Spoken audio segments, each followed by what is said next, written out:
Fala galera, na boa? Espero que sim. Gui aqui novamente, seguindo o jogo. Espero que vocês estejam bem em casa aí. Acho que a gente já está naquele momento em que você, que não esperava ter saudades de física, está nesse momento. Ou não, perdi a cabeça um pouco, você me desculpa, viu? Mas ó, tô morrendo de saudade de vocês, espero que estejam todos bem. Vamos continuar esse papo, beleza? Lembra que a gente está falando de calorimetria agora? Na aula passada a gente falou sobre troca de calor sensível. Agora a gente avança e nessa primeira aula, uma aula 100% teórica, tá gente? O módulo 38 é 100% teórico, não vai ter conta, fica tranquilo em relação a isso. O que a gente tem que aprender aqui, muita teoria, muita coisa para conversar sobre mudança de estado físico, beleza? Então nosso módulo 38, a gente vai conversar então sobre mudança de estado físico, setor 222, beleza? É claro que a primeira coisa necessária para esse começo de conversa é a gente lembrar do quê, né?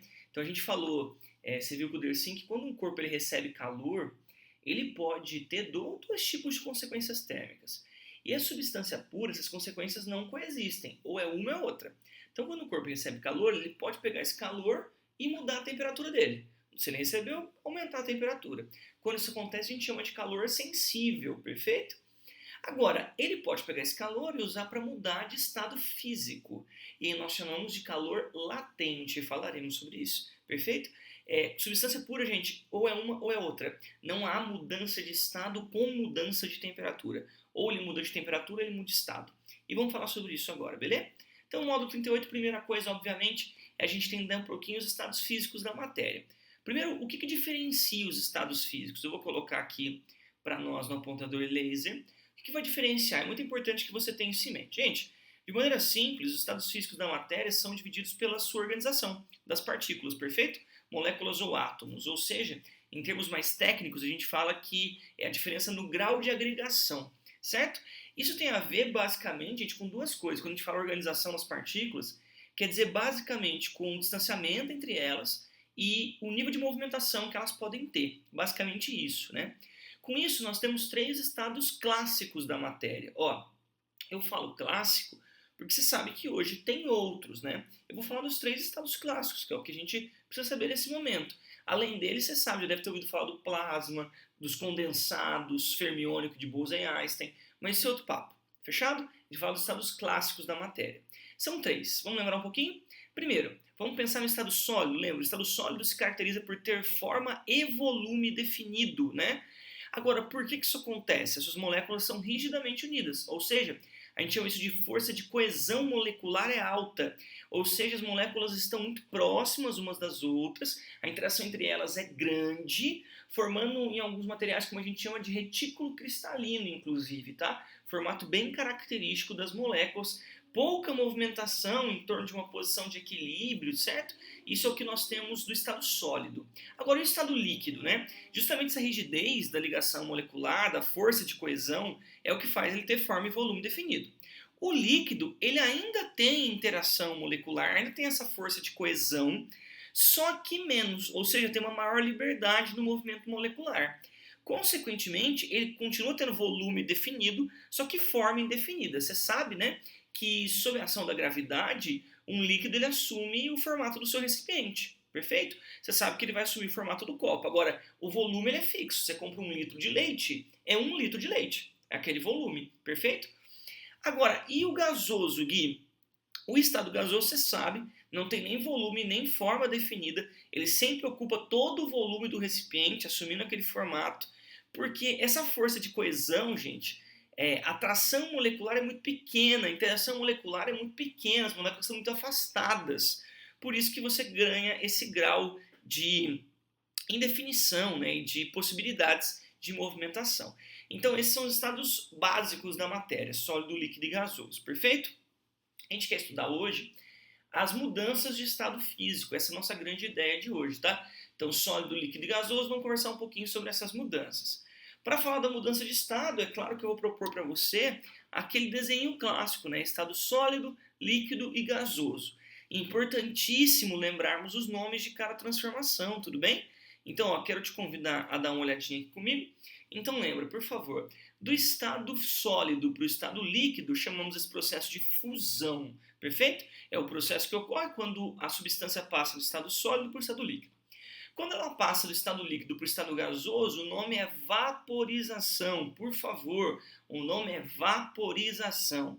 Esses nomes que vieram à sua cabeça são tipos de vaporização. Vamos dar uma pincelada rápida, só para a gente lembrar. Ó, sei que vocês veem muito isso no fundamental e também deve bater um papinho sobre isso em química, mas eu gosto só para deixar claro. Lembra, dentro da vaporização nós temos três tipos, três possibilidades para passar do estado líquido para o estado gasoso. Nós temos a ebulição, evaporação e calefação. Vamos lembrar rapidinho a diferença entre elas.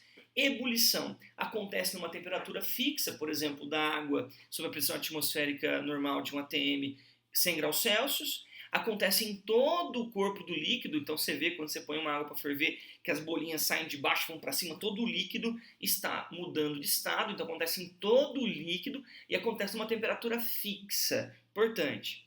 Já a evaporação, processo inclusive importantíssimo para a regulação da tua temperatura, importante para secar a roupa no varal, ele não acontece a uma temperatura fixa, você sabe disso, né? Afinal, a roupa no varal não chega a 100 graus Celsius, né? Ele não acontece em todo o líquido, somente na sua superfície. Qual é que é da evaporação? Você sabe que nem todas as moléculas estão com a mesma agitação, né?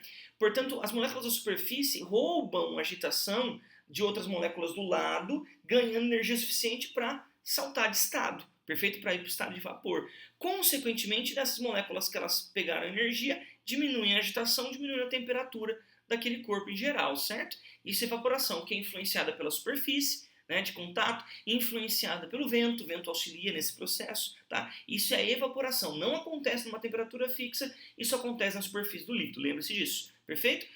Agora, por fim, nós temos a calefação, o famoso tss, lembra? Calefação que acontece num processo quando ele é muito rápido, quando a vaporização é muito rápida, devido à superfície, está numa temperatura muito maior que a temperatura de ebulição, por exemplo, aquela frigideira fervendo que você usou para fritar alguma coisa, está uma temperatura muito maior que 100 graus Celsius, quando pinga a água não chega nem a tocar, gente. Quando chega perto, ela já vira vapor e já se vaporizou muito rapidamente. Então a calefação acontece a temperaturas mais altas que a temperatura de ebulição e é um processo muito rápido, perfeito? Legal lembrar a diferença entre esses três, combinado? Então essa é a vaporização. Lindos, tem também aquele processo direto, né? Do estado sólido para o estado gasoso, chamado de sublimação. Quando eu falo de sublimação, possivelmente você lembra do gelo seco. Você sabe que não é gelo, dióxido de carbono, né? Temos também a naftalina, que também sofre por isso, aquele veneno de rato, manja, de rato não, de barata, desculpa, que você coloca lá, às vezes sua avó deixa naquela gavetinha, e aquilo não vira líquido, porque já sofre o processo passando para o estado gasoso, que é o processo de sublimação. Legal sobre o processo de sublimação também citar a cauda de um cometa, ou de uma estrela cadente. Sabia que a cauda, ela é fruto, aquele caldo que você vê na estrela ou no cometa, é fruto de sublimação. Porque em pressões muito baixas, como acontece no vácuo, nesses cometas também tem uma parcela de gelo. Quando vai chegando próximo ao Sol, vai ganhando energia, por a pressão ser muito baixa, ele sublima, ele vira vapor. E aquilo que forma aquela cauda, tá? Então, outro exemplo legal de sublimação, fechado? Agora vamos pensar nos processos de volta. Ó, aqui, quando eu vou do estado gasoso para o estado líquido, você pode chamar de liquefação ou condensação. Lindos, tem uma diferença entre eles, beleza? Existe uma diferença entre eles. Eu vou te pedir paciência, e eu vou falar sobre a diferença entre liquefação e condensação daqui a pouquinho, pode ser? Daqui a pouquinho eu falo sobre a diferença entre liquefação e condensação. Tem uma mera diferença, isso tem a ver com o estado gasoso. No estado gasoso, a substância pode ter duas fases, ou vapor ou gás, beleza? Só para já adiantar, daqui a pouquinho eu falo com mais detalhes. A diferença é muito simples. Primeiro, qual a diferença de vapor e gás, Gui? Vou te explicar na aula de hoje ainda. Porém, só para te dar uma noção bem simples, bem rasa, a gente consegue de maneira simples falar o seguinte. O estado gasoso, a substância, ela é gás quando nas condições ambiente, ou seja, 25 graus Celsius e 1 atm, ela já está no estado gasoso. Por exemplo, quando a gente pensa no gás oxigênio, certo? Ele é um gás. Por quê? Porque nas condições ambiente ele já está no estado gasoso. Agora, quando nas condições ambiente, 25 graus Celsius, 1 atm, quando nas condições ambiente aquela substância não está no estado gasoso, está em qualquer outro estado, quando voa para o estado gasoso, a gente fala que ele é um vapor. E aí que vem a diferença de liquefação e condensação. Condensação é quando um vapor vira líquido. E liquefação quando um gás vira líquido, perfeito? Essa é a diferença que nós temos entre esses dois processos. Legal falar sobre isso, né? Daqui a pouquinho eu vou detalhar para vocês com mais informações a diferença, tá? A diferença mais detalhada entre vapor e gás, tudo bem? Mas por enquanto só para diferenciar condensação e liquefação, condensação então vapor em líquido, liquefação gás em líquido, beleza? Líquido para sólido, você sabe, solidificação, e de vapor direto, vapor, estado gasoso, perdão, direto para o estado sólido, você pode chamar de sublimação, ressublimação, sublimação reversa, alguns lugares chamam de cristalização, tudo bem. Pode manter sublimação sem problema nenhum. Ó, legal pensar sobre o sentido da setinha, né? Os processos que eu coloquei para você para a direita, então fusão, vaporização, sublimação, são processos que para acontecer a substância precisa ganhar calor. Portanto, você lembra o nome disso? Processos endotérmicos. Se ele ganha calor, a quantidade de calor ela é positiva. Já as setinhas para a esquerda são processos exotérmicos. Portanto, precisam perder calor para acontecer. Então, a quantidade de calor vai ser negativa. Legal pensar nisso, tudo bem? Então, ó, os processos para a direita, a quantidade de calor é positiva, o processo endotérmico, precisa ganhar calor para acontecer, enquanto para a esquerda os processos são exotérmicos ou exotérmicos, não sei como é que você pronuncia aí, como você se acostumou, e aí a quantidade de calor ela é negativa. Legal pensar nisso, tudo bem? Gente, e agora avançando um pouco, talvez algumas análises interessantes para fazer, e que valem muito a pena, algumas observações. A primeira delas importante, ó. Sob a mesma pressão atmosférica, a temperatura que eu coloquei para você de ida é igual a de volta. O que eu estou querendo dizer com isso? Eu estou querendo dizer, por exemplo, que a temperatura que uma substância sofre fusão é a mesma que ela sofre solidificação. Então, por exemplo, no caso da água a uma atmosfera, 0 graus Celsius. Então, 0 graus Celsius, se for gelo e ganhar calor, sofre fusão. Se for líquido e perder calor, sofre solidificação. Na mesma temperatura. Temperatura de ida igual a de volta. Assim como a temperatura de condensação é a mesma temperatura de vaporização, de ebulição, no caso, sendo mais rigoroso. Perfeito? Outra ideia legal para falar dessa ida e volta é sobre a energia necessária. Olha que bacana. E vê se faz sentido para você. A energia necessária para o processo de ida, ela é, em módulo, a mesma do processo de volta. Contudo, com sinais opostos. O que eu estou querendo dizer com isso, gente? Eu estou querendo dizer que a energia necessária para um corpo fundir, a energia que ele tem que receber é a mesma que ele tem que perder caso ele queira solidificar. Só que como é ganhar ou perder, vão ter sinais opostos. Faz sentido isso para você? Então veja, aqui exemplo, a quantidade de calor de fusão vai ser igual a menos a de solidificação, porque a de solidificação é negativa, beleza? Então um ponto importante para a gente citar quando a gente pensa na mudança de estado. Combinado?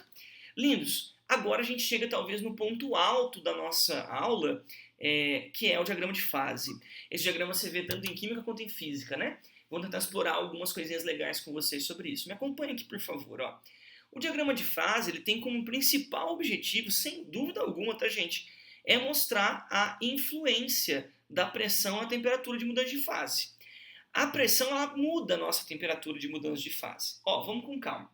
Primeiro eu gostaria que você entendesse que nós temos 3 ou 4, se for bem rigoroso, regiões diferentes desse diagrama de fase.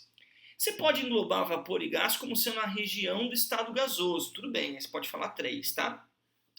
Se a substância, isso aqui é um plano cartesiano, batalha naval, coordenada.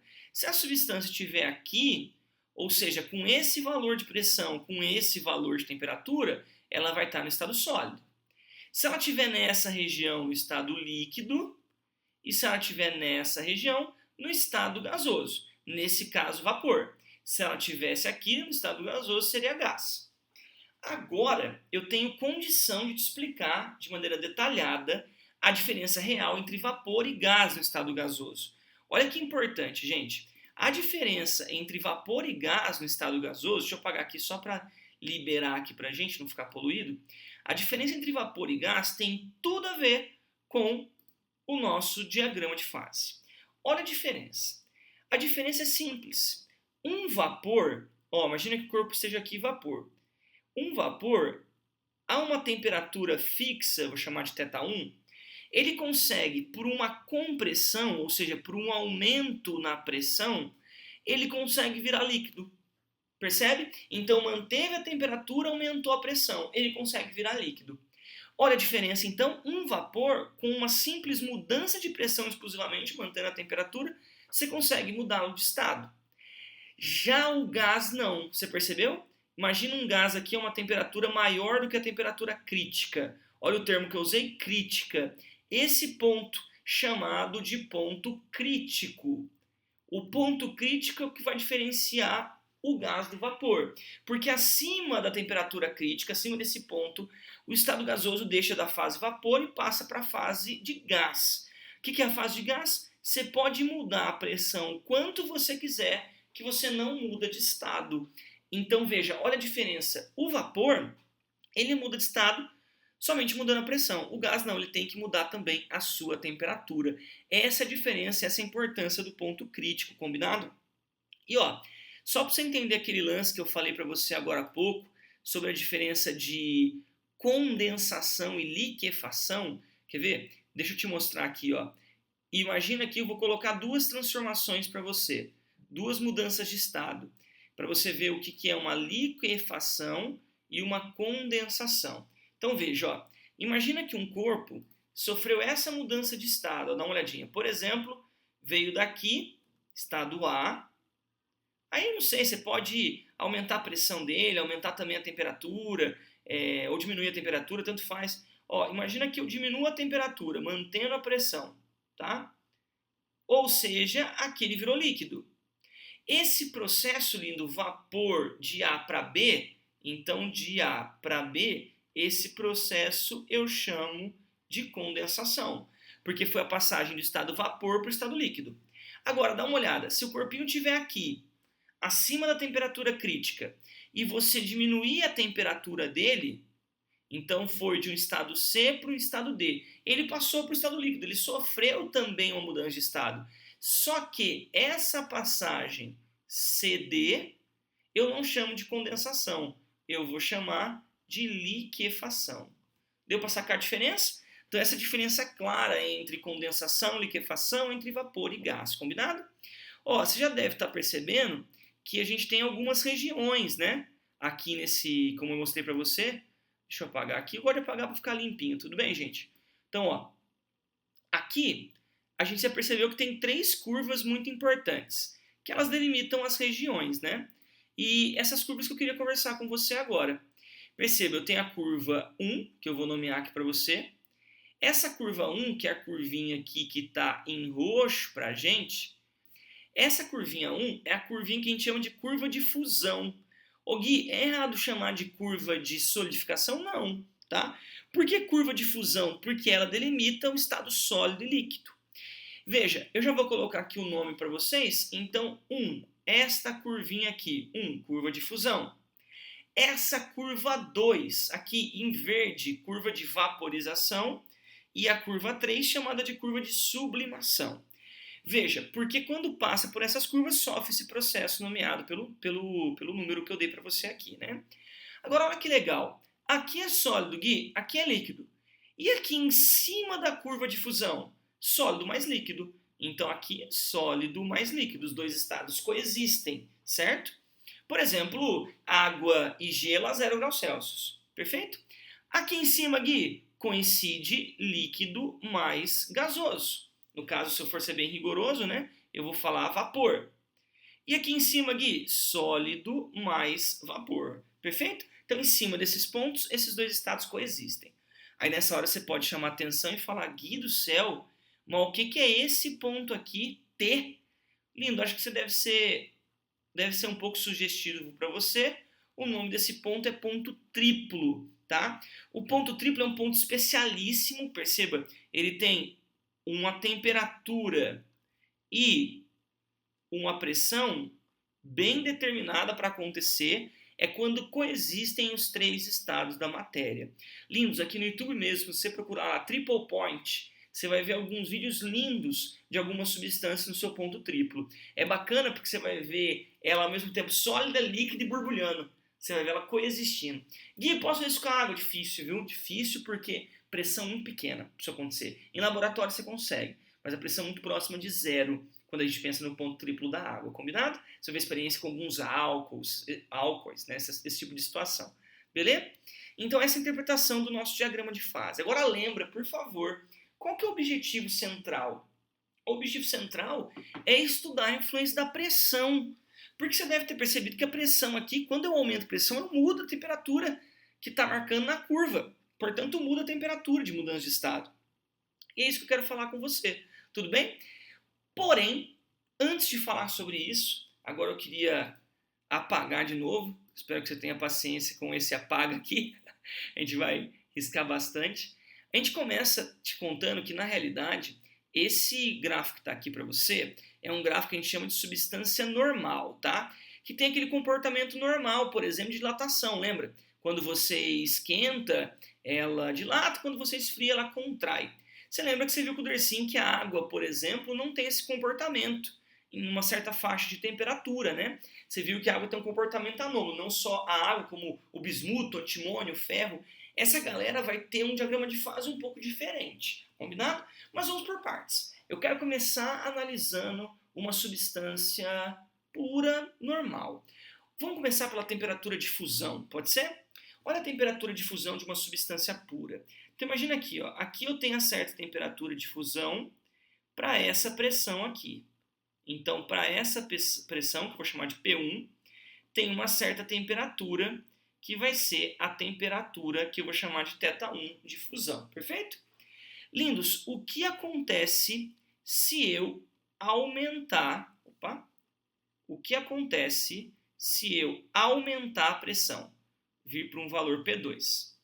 Se eu aumentar a pressão, você consegue perceber que nós teremos um aumento na temperatura da mudança de estado, percebeu? Então, para sofrer fusão, vai precisar estar a uma temperatura maior. E essa é a primeira conclusão que queria chegar nesse resuminho com você. Então, veja, sobre o diagrama de fase, influência da pressão na temperatura de mudança de fase. Vamos começar por uma substância normal, tudo bem? Uma substância normal, o que eu posso falar sobre substância normal? Que quando você aumenta a pressão, a temperatura de fusão também aumenta, percebeu? E quando você diminui a pressão, a temperatura de fusão também diminui. Isso para uma substância normal, fechado? Gui, mas aqui tem substância anômala, como assim? Deixa eu te mostrar. Como assim substância anômala? Dá uma olhada aqui agora. Nesse momento, tem a ideia da substância anômala. Então, algumas substâncias puras possuem um comportamento anômalo. Exemplo, a água. Também tem bismuto, antimônio e ferro, como eu falei para vocês, né? Olha a água, eu mostrei o diagrama da água para você, olha como eu falei, temperatura pequena, olha a pressão, muito próxima de zero, né? Por isso que é difícil chegar no ponto triplo.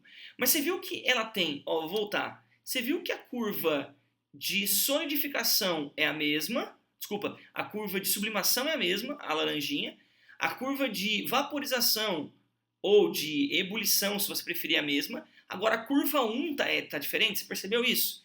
Ao invés de estar inclinando para frente, está para trás. Olha que diferente a água. Qual a consequência disso? A consequência é a seguinte, a gente dá uma olhada. Imagina aqui essa temperatura de fusão. Perfeito? 1. Aqui, eu tenho uma certa pressão P1. O que acontece se eu aumentar a pressão? Lindos, se eu aumentar a pressão, perceba, vai ter uma diminuição da temperatura de fusão.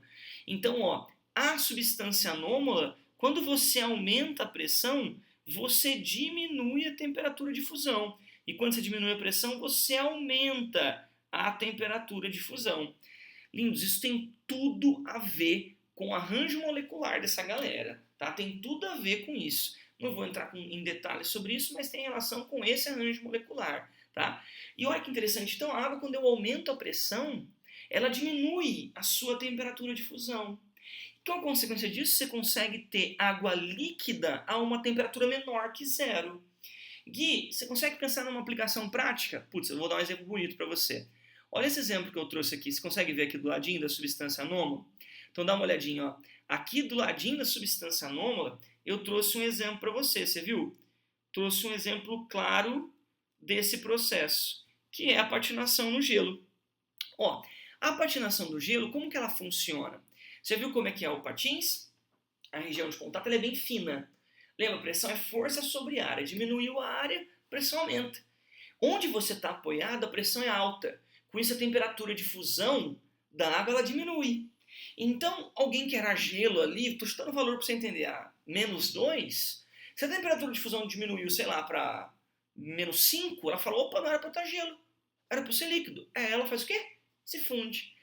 Qual a consequência disso? Diminui o atrito, você consegue deslizar melhor. Percebeu? Porque é a camadinha de água em cima do gelo que faz diminuir o atrito, que faz com que você deslize mais tranquilamente. Agora, no momento que você sai de cima, a pressão volta ao normal. Então aquele líquido fala, opa, eu estou aqui a -4, era para estar sólido, solidifica de novo.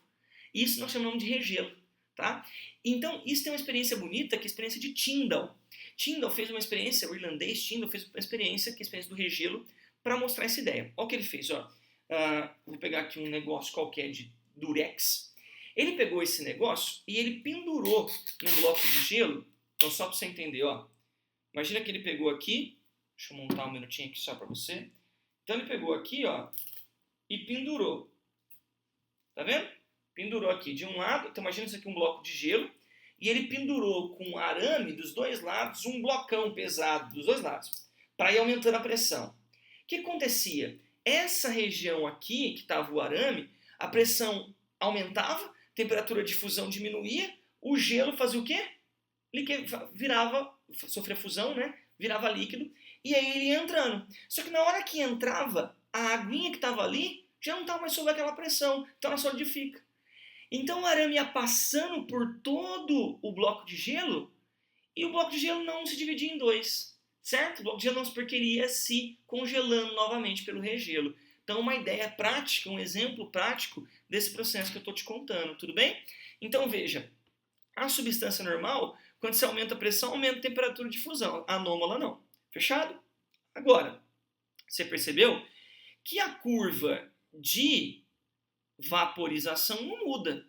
Na curva de vaporização, você percebe que quando você aumenta a pressão, a temperatura de... Opa, aqui eu coloquei F, perdão.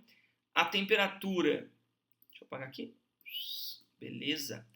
A temperatura de ebulição, ela aumenta, né? Então, quando você aumenta a pressão, aqui tem uma certa pressão P3, por exemplo, aqui tem uma outra pressão, P4, desculpa a reta aí, só para você ver que aumentou a pressão, a temperatura de ebulição aumenta. Isso vale tanto para substância anômala quanto para substância normal.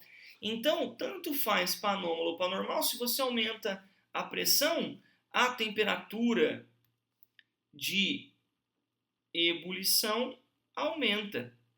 Se você diminui, a temperatura de ebulição também diminui.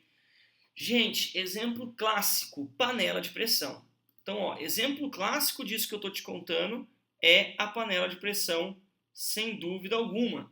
Como assim panela de pressão, Gui? Qual que é a ideia da panela de pressão, gente? É você cozinhar alimentos mais rígidos, não é isso? Como que você faz isso? Não adianta você colocar na panela normal e deixar o fogo torando, porque a água, se você estiver no nível do mar, uma atmosfera, não vai passar de 100 graus Celsius. O que você vai estar dando energia para ela vai ser para ela vaporizar, vai para sofrer ebulição, virar vapor. Então não adianta. O que vai cozinhar o alimento é a água que está em contato, que no máximo é 100, no caso, sob pressão atmosférica. Agora, se quando eu aumento a pressão, aumenta a temperatura de ebulição, eu consigo ter água líquida a temperaturas maiores. Essa é a ideia da panela de pressão. Então, quando eu aumento a pressão lá dentro, eu consigo ter água líquida a temperatura maior que 100. Com isso, eu cozinho um alimento mais duro mais rapidamente, uma aplicação prática desse processo. Fechado? Então, uma ideia bonita aí para você sobre esse processo do diagrama de fase, beleza? Então, essa influência é bem legal. Gente, por fim, você deve estar se perguntando, Gui, também tem o lance de eu estar ou não no nível do mar, né? Sim, que é a influência da altitude na pressão, tá, gente? Isso aqui, é claro, eu não vou te explicar o porquê disso, você vê hidrostática esse processo, então só vou te contar, quanto maior for a altitude, menor é a pressão, tudo bem? Se menor é a pressão, a temperatura de ebulição fica menor. Por isso, né, gente, que no nível do mar, aí a água sofre ebulição a 100 graus Celsius, mas nós, por exemplo, aqui em Ribeirão, ou qualquer outra cidade que não esteja no nível do mar, Como a altitude é maior, a pressão é um pouco menor, então a temperatura de ebulição é um pouco menor. Então, se a água começa a ferver, não é a 100, uma temperatura menor que 100. Fechado? Então, bacana a gente pensar sobre isso, combinado? Então, gente, esse é o processo. E legal ver que o comportamento, como eu falei, não mudasse na curva de fusão. Ó, lindos, eu vou diminuir aqui, ó, para caso vocês queiram pegar tudo de uma vez. Então, tá aí o resuminho todo de uma vez para você sobre a influência da pressão na temperatura de mudança de fase. Perfeito? Então, bonito. Vamos aplicar um pouco essa história, gente? Então, veja, a gente fez todo esse processo. Quero resolver algumas questõezinhas com você, todas teóricas, tá? Dá uma olhadinha no exercício 1, por favor. Com 77% do seu território acima de 300 metros de altitude, 52% acima de 600 metros, Santa Catarina figura entre os estados brasileiros de mais forte relevo. Florianópolis, a capital, encontra-se ao nível do mar. Lages, no Planalto, varia de 850 a 1.200 metros, acima do nível do mar. Já o Morro da Igreja, situado no Urubici, é considerado o ponto habitado mais alto da região sul do Brasil. A tabela a seguir mostra a temperatura de ebulição da água nesses locais em função da altitude. Está vendo que eu conversei com você? Ó, a nível do mar, a gente tem 100 graus Celsius. Conforme a altitude aumenta, a temperatura de ebulição diminui. Percebeu? Considere a tabela e os conhecimentos de termologia e analise as afirmações a seguir. Em Florianópolis, os alimentos preparados dentro da água em uma panela comum são cozidos mais depressa que em Lages, sem dúvida, porque em Florianópolis a temperatura consegue chegar a 100 da água líquida. Já em Lages, não. Então essa primeira, gente, verdadeira. Perfeito? Olha a segunda. No Morro da Igreja, utilizando a mesma panela, ele fala aqui, tá? No Morro da Igreja, a camada de ar é menor, verdade, a altitude é maior. Por consequência, menor a pressão atmosférica, verdade, já falei isso para você, exercida sobre a água, o que implica num processo de ebulição a uma temperatura inferior a Florianópolis, justamente. No Morro da Igreja 94, Florianópolis é 100, então essa daqui também é verdadeira. Terceira, se quisermos cozinhar em água algum alimento no Morro da Igreja, numa panela comum, será mais difícil do que em Florianópolis. Sim, em Florianópolis a água comum a água líquida chega até 100, né? Utilizando a mesma panela. Isso porque a água irá entrar em ebulição e secar antes que o alimento termine de cozinhar, sim, porque ela entra em ebulição antes aqui no Morro da Igreja, perfeito? Então aqui, verdadeiro. Olha 4. Se quisermos cozinhar no mesmo tempo em Lages e em Florianópolis, um mesmo alimento, onde que a gente tem que usar a panela de pressão? No lugar que tem menor pressão, ou seja, em Lages. E ele fala para usar em Florianópolis, então essa daqui, ó, tá falsa. Portanto, 1, 2 e 3 correto, alternativa A. Perfeito? Então, gente, questão teórica é isso que você vai ter que analisar, combinado? Ó, segue o jogo. Questão 2, questão facinho de tudo. Olha o que ela fala pra gente, ó. A liofilização, que não aconteceu nenhuma nem duas vezes no vestibular, algumas vezes já, é um processo de desidratação. Então, como que funciona esse processo? Primeiro, o alimento é resfriado até temperaturas abaixo de 0 graus, para que a água contida nele seja solidificada. Então, primeiro processo é a solidificação.